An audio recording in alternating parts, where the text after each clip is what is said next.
So, hi. Today I will be explaining the task 1 of week 3. So, this week was on implementing logistic regression from scratch, right? So, before we begin, I should be explaining the problem first on which we are applying this algorithm. So, the problem is that we have a set of columns, right? Set of inputs. Like if one of us apologizes when a discussion deteriorates, the discussion ends. We have this in a 0 to 4 range of values, and similarly to this we have 54 such columns, and the output of this, the target output, is that we have to predict whether the couple that answers these questions in a range of 0 to 4 is divorced or not. So if to represent that, we represent divorced as 1 and not divorced as 0. Simple enough. So before we begin, we should understand the libraries first. So we are using NumPy for vectorized implementations, Pandas for data analysis and data manipulation, Matplotlib for plotting our data to understand it better, and we use train test split to split our data set into a train test and a test split in order to implement our algorithm. Simple enough. So first we read our data, right? Okay, so we use a pandas function called read CSV. So our dataset is a CSV file. We give it the path and we give it a delimiter. What this means is that our data in the CSV file is actually separated by a semicolon instead of a comma, which is the default separation delimiter. So we have to explicitly mention this, otherwise our data looks very unstructured. Let me show that. In fact, if I just remove this and run this, you can see that this is like not readable exactly, and we cannot do anything on this because our separate columns are represented in just one row, and all our columns are represented in one row itself. So we will have to include this for better analysis. Oh, yeah, right. So let's understand the data a little better. So as we know that all of our columns have values from 0 to 4, and that is true from attribute 1 to attribute 54, right? And our class value, the divorced or not divorced output, is either in 0 or 1, as simple as that, right? So in logistic regression, our first step is to insert a intercept column at the very first, right? Because we need to adjust our fitted line. In a sense, it's not exactly a line. We have to fit a line so as to manipulate a line a lot better with this intercept, right? We're going to adjust the constant basically. So like if we have mx plus c, the w0 supplements for the c part, in a sense, right? So to do that, we insert at position 0 using this function, position 0, with the name of the column being this w0, and we give it the static values of 1. So the entire column has the values of 1 only, and so we can see that when we print after inserting, we can see a column for w0, right? So now we have to define our input features and our output features. So this is the simplest way to do it. So since we know that x will consist of all columns except the class 1, right? So we simply drop the column of class from our data set and we define it as x. Simple enough. And we know that y is the last column, so we define the the yth set as the class column. That's it. So subsequently we print out the shape, we print out the type, and we can see that x is a data frame and y is a series, right? And as you can see that in an expected output, it's an ND array, so there's a small difference. So in order to turn this into an ND array, you just need to do a dot values here. That's it. So if you want to work with NumPy specifically right now, you will have to turn this into dot values for later manipulation, right? So we want to check if if our data frame for x and y or combined has any null values in its rows. So to do this, what we do is we pass in this function into data itself. So what this does is that we apply a function called isNull, which checks for null values, right, for columns first, And here any means that if any value in the specific column is null, it basically returns a true, a boolean true as a result. And we do this for axis equal to 1 because we want to do this for rows instead of columns, right? So we put this entire thing into data's index value. So basically if it is for every row, if it is true or false, it returns a value. If it is true, then it returns a row, right? So in this specific case we have no columns, so we will do nothing with the NA values because they are none, of course. So you might have seen this cell, right? The next step, you might have seen this cell called perform standardization.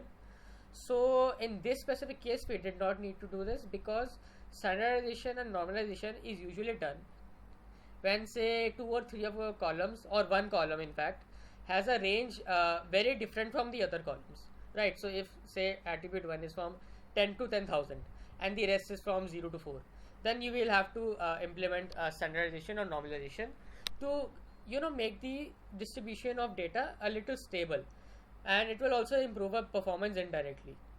So in this case we do not need this because all of our input features, except the intercept of course, all of our input features are from 0 to 4, so it's automatically balanced, and we do not do anything with the class because we cannot we should not touch it because we need the values to be binary, right?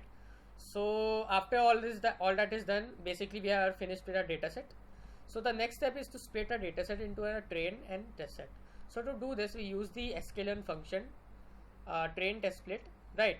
So the input is x, y as we defined earlier, and the test size is 0.15. What this means is basically we're splitting the train the x and y into a train split of 85% and test split of 15%, and accordingly we give the variables to these splits, right? So x train x test is 85% of the whole data, y train y test is the 15% of the whole data, simple as that. So accordingly you print the shapes of all the splits, right? So x train is 144 columns, 144 rows, 55 columns, and y train is a series of 144 rows, and similarly x test has 26 rows and 26 columns, right? So now we come to the main class, which is the logistic regression class, right? So in the init function, right, this is our constructor in a sense if you have studied C++ and Java. So here we pass in our object, right? In a sense we pass here our object variables, and this is your default variables, right?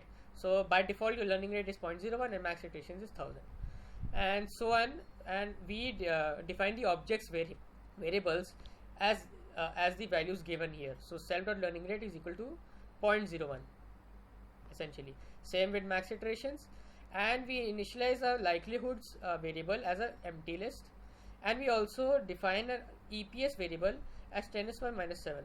I will explain this later why we do this. So the first function is sigmoid, nothing special. All we do is we take the 1 upon 1 plus e raised by minus z of the entire thing, so your features values. So how we do this, we basically do a 1 upon, right, in brackets 1 plus np.exp minus z. So np.exp of anything is e raised power minus e raised power anything, right? So in this case it is e raised power minus z here. So 1 upon 1 plus e raised power minus z. So that is your sigmoid.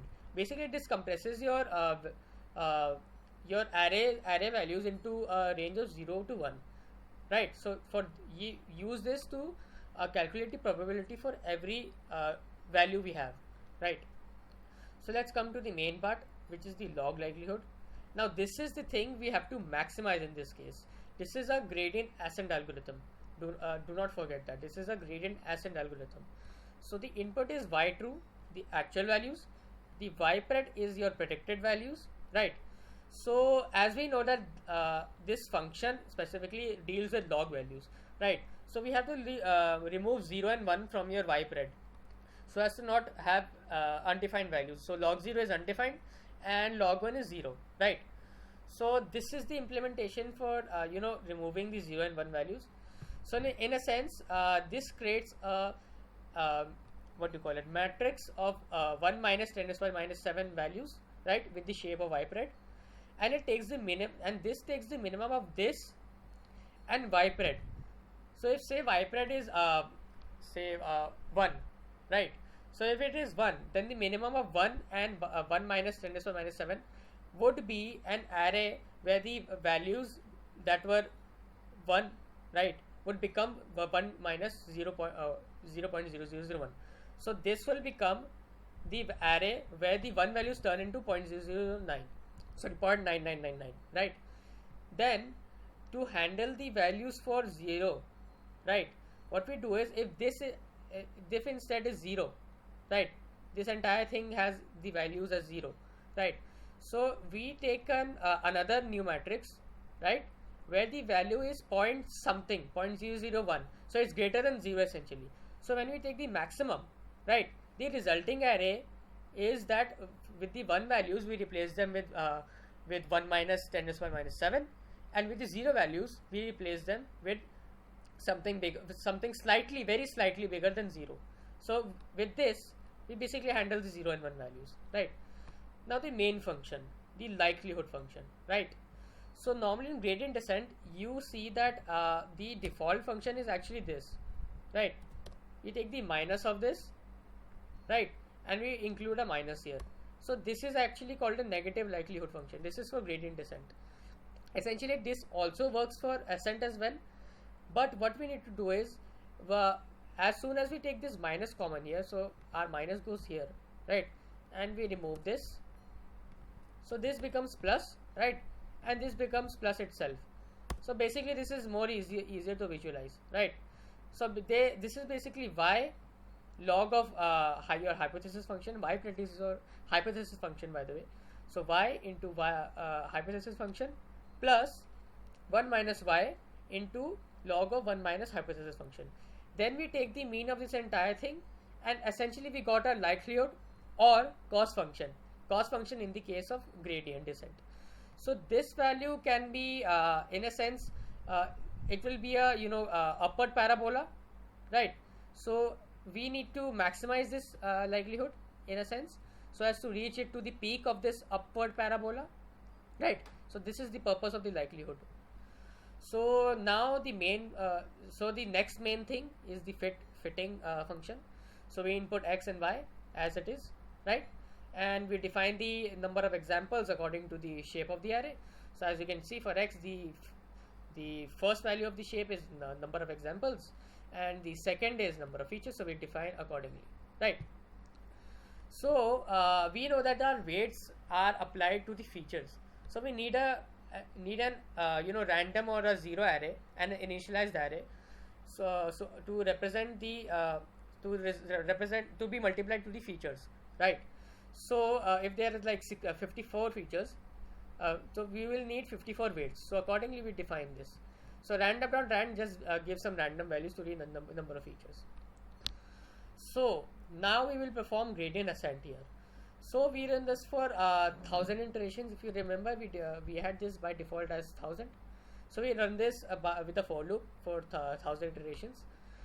So our z here, right, is x comma self dot weights. So this in a sense is your ypred, right, but we have to do this in the form of a sigmoid, so as to compress these values x comma the dot product of x comma self dot weights into 0 comma 1. So to do this we define ypred as this sigmoid on z itself on this. So now we have our ypred. So now if you remember, in gradient descent we use gradient, the slope of the at the point on the graph, to basically go downwards towards the graph. So the gradient formula, if you derive it, is basically y minus hypothesis function into x. So I did a transpose here so as to make it dimensionally compatible, and we take this as x is equal to 1 because we want to do this on our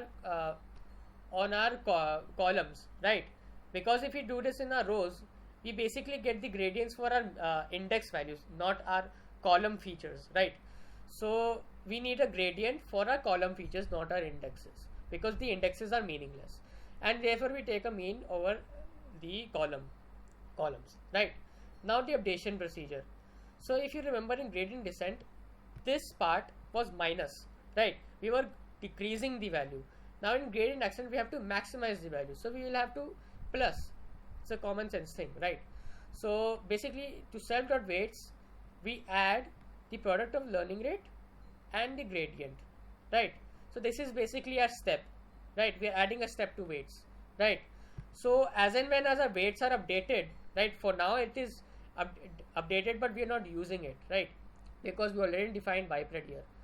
So so the first bipred will be the first likelihood result for y and bipred, the actual and predicted values, will be appended to this empty list that we defined earlier, right? So we are appending it here. So subsequently we will append the likelihoods. So we have to predict the probabilities for given x, right? So it's pretty much simple. We basically do the same thing, right? We multiply do the dot product between x and the weights, right? And for probabilities, as I told you, we have to compress it into 0 and 1. So we take the sigmoid of z, which is this, right? And we return the probabilities accordingly, right? So this is a partial predict function because we are predicting the probabilities, but we are not done completely because these are continuous values, right? So it's basically a linear regression kind of a thing, but we need this in terms of 0 and 1. So the threshold is 0.5. So if say we have a value of 0.6, if it is 0.6, then we need to turn that value into 1. If it is lower than 0.5, we need to turn that value into 0.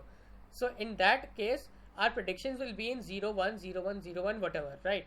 So that's exactly how we will be comparing this predicted value with our actual value. Alright. So binary prediction is basically an NP array, right? We use a list to make this into a list, then convert it into array. And map function basically maps the function of an iterable to the values of some array or a returning array. So in this case, we return probabilities, right?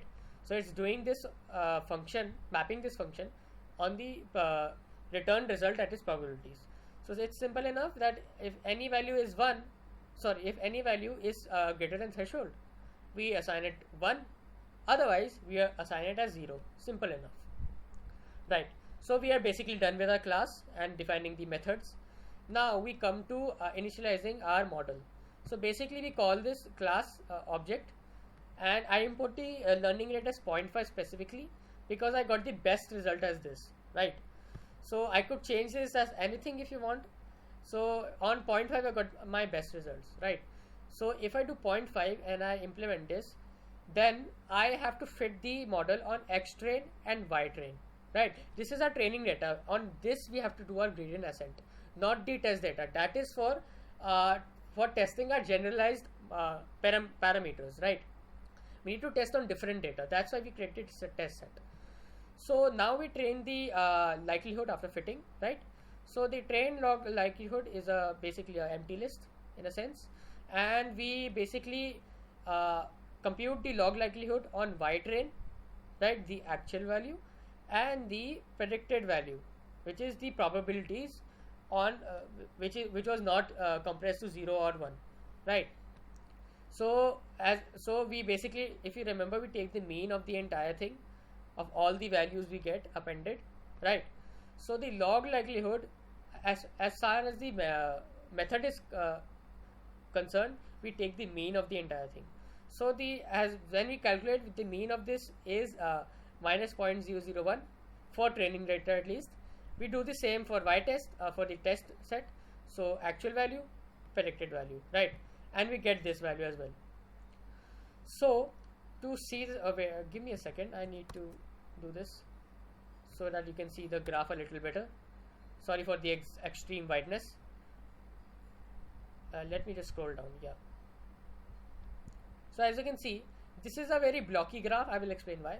So basically we plot the number of iterations. In this case, this was len of likelihoods. So this is actually 10,000. Sorry, 1,000. The number of iterations, and this is again len of likelihoods, and we basically plot the number of iterations against your likelihood values. So as you can see, as we reach around somewhere, this can be called 10, I guess. At 10, we reach the peak of our curve. So this is the highest value we can get with likelihood so far, right? If I say plot this for 10 values only, this curve would be a lot smoother, right? This is extremely blocky because I executed this thing for more iterations than I should have. This could have been achieved. This could have achieved maximization at merely 10 or 20 iterations. This is a special case because our dataset is very small, right? We will see why the performance is so good, because our dataset is small, right? So now we have to make predictions on our test set. So basically we do a model.predict on our test set, which is the features, right? So now we have calculated ypred on test data. Now we have to calculate the accuracy. So basically what this does is it does a sum over the values where y true, the actual values, is equal to the predicted value. So if say this is 1 and this is 1 as well, so basically we have a right predicted value. So it basically it says there's an internal count, it adds 1 to it, so the count becomes 1, and we divide this by the number of what do you call it, number of examples, right? So we need an a value by 1 so that we can get a percentage of a sense. So actually calculate the percentage of accuracy, we multiply the returned value, right? We predict this on x train, so this is ypred, this is y train, and we multiply it by 100.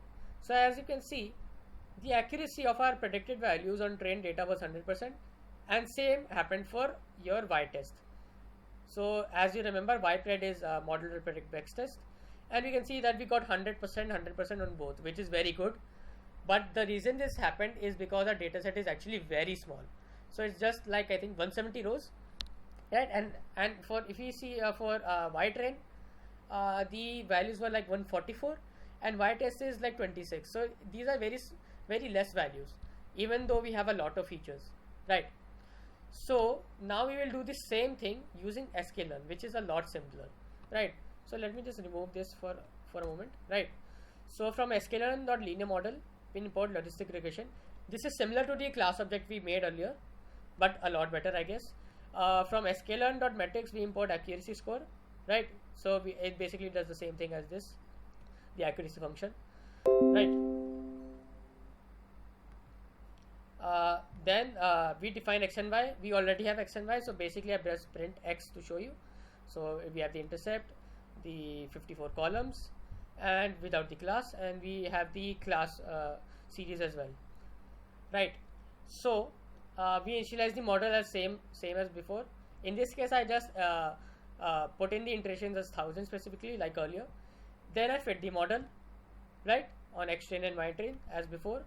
Then I predict on x test using the trained parameters, right? Then I print the accuracy using the accuracy score function. So y test and your predicted values, actual values, predicted values, and as you can see, we got the accuracy on testing set 1.